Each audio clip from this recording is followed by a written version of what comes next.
Hello, friend, and welcome to Daily Treasure, a devotional podcast by Sharon Betters, produced by Mark Inc. Ministries. We are continuing our series, Journey to Christmas with the Midwives of the Messiah, with our guest writer, Andrea Mayer. Today's devotional is The Real Mary, and today's treasure is, Then Mary said, Behold the maidservant of the Lord. Let it be to me according to your word. And the angel departed from her. Luke 1:38. I have always been fascinated with Mary, the mother of Jesus, not only because she is a notable figure in the Christmas story, but rather because I believe she is one of the most misunderstood and underestimated women in the Scriptures. More than likely, it is the familiarity of the Christmas story that lends for a stereotypical view of Mary as a symbol of unencumbered passivity in the face of great challenge, a minor player in a cosmic story. Or could it be the fact that she has been placed on a pedestal throughout the ages? Of course, this begs the obvious question as to what made Mary so special in the first place, to warrant the highest privilege of carrying the Son of God.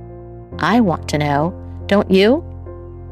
There are many notable traits of Mary, like courage, that often get overlooked, but truly reveal how she was able to consent so willingly.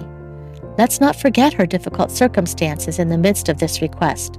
She was betrothed, or legally committed, to Joseph to be his wife. So explaining an unplanned pregnancy would be problematic and risky to her standing with him. And even while she didn't understand the mystery of carrying a child without having physical relations with a man, she certainly understood the threat of what this scenario might look like, not only to Joseph, but her community at large. We often have the tendency to examine her unplanned pregnancy through 21st century's eyes. In that day, this could have been her demise. Jewish law and society would never understand. To be pregnant outside of marriage would cause people to question her integrity and violated every law regulated by the Torah.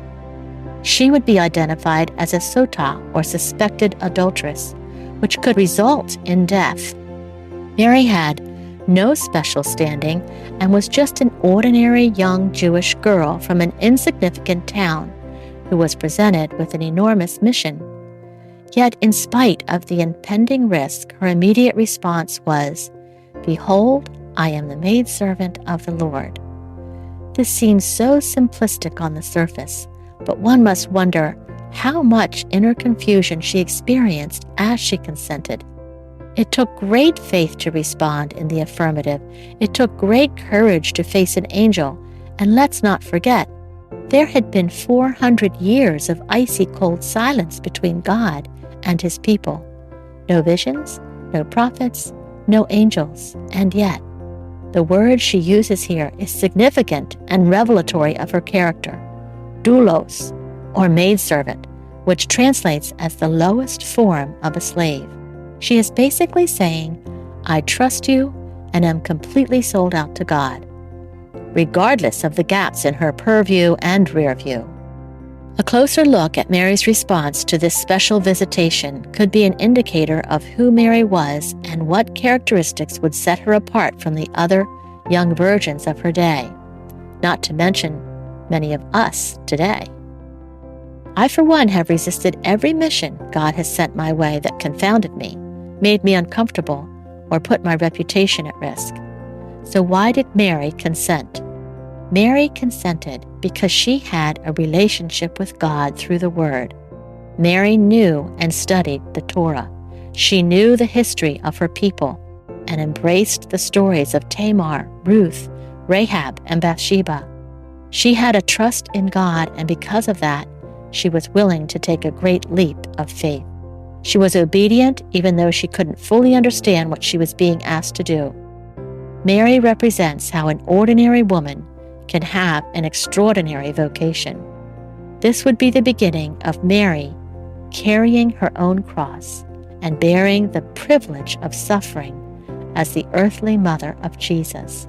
And one day, she would find herself at the foot of the cross wondering how she could ever wrap her mind around this horrific scene as one who was highly favored by God. It is Mary's suffering as a mother that has strengthened me at the hardest times of my life. It is her example to know and trust her biblical history that has thrown me into a deeper study of the Word, and to endure when everything around me was caving in. And like Mary, may we all receive our callings from God as a doulos and receive whatever comes our way, reiterating those highly known but scarcely recited words, "Be it done according to your word." Father, please help me to willingly surrender my circumstances to you, no matter what they look like or how they fit into my own vision for my life. Forgive me for the fear that overcomes me when I have no control over my situation, or the way my mind wanders and tries to fix things when I feel you are silent in the midst of my adversities. May I study your word daily and know you so intimately that I can say, even in my own misunderstood moments, I am your servant.